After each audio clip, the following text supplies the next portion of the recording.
As a 7th and 8th grade departmentalized teacher, I do what's called a morning meeting, but I do it only on Mondays because I am departmentalized. And so every Monday, I allow the students to tell me about their weekend, what they did throughout the weekend, anything they would like to share with me as their teacher, they are allowed to share with me. And I find out a lot of different things about my students, about their track season, cross-country season just ended.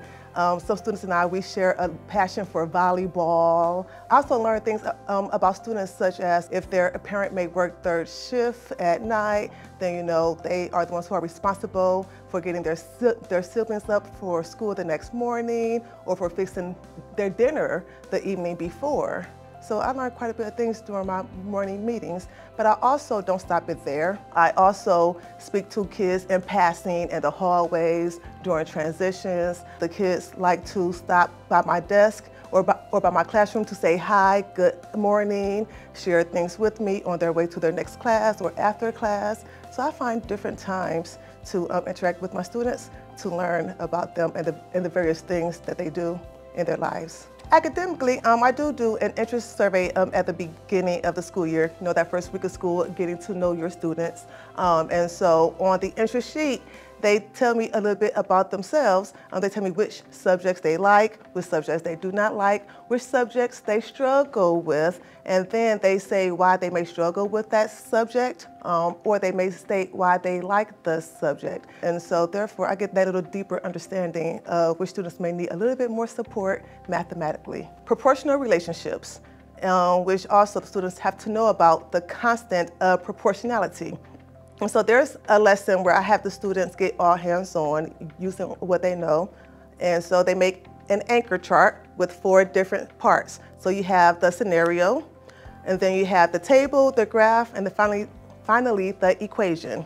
And so with the scenario, I use what I know about the students to make the scenarios specific to the students. For example, I have a student who loves cross country. We talk about it all the time. The season is over, but that's the student's passion. And so the scenario would be about cross country, where it's how many miles can he run per hour. I would use the student's name in that scenario, which makes the student feel pretty important and pretty good and whatnot, Then they will use that scenario to find the constant of proportionality, make the table, make the graph, and now they are more invested in the assignment and the lesson because now they can relate to the lesson. Tier 2 supports that I used for this lesson, a big support that I live by is pre-teaching. Because when you pre-teach the concept, now the student has already been exposed to the concept. They are not ashamed in class to state that they don't understand it at that moment. And so now you see a more engaged student in the lesson because it was pre-taught to them. So now they are active, they are engaging in their own education. It goes a long way with the students when they are pre-taught the concept before you actually teach the lesson to the class. In addition to pre-teaching, I also do small tutor groups where I know that students may struggle, and so I pull them in so that we can go over the concept just by itself. We focus on that part so the students can have repetition with doing it and then doing it successfully. And they are away from the full class environment, so they are more open and more free to ask questions or to seek additional support in what they may not be understanding.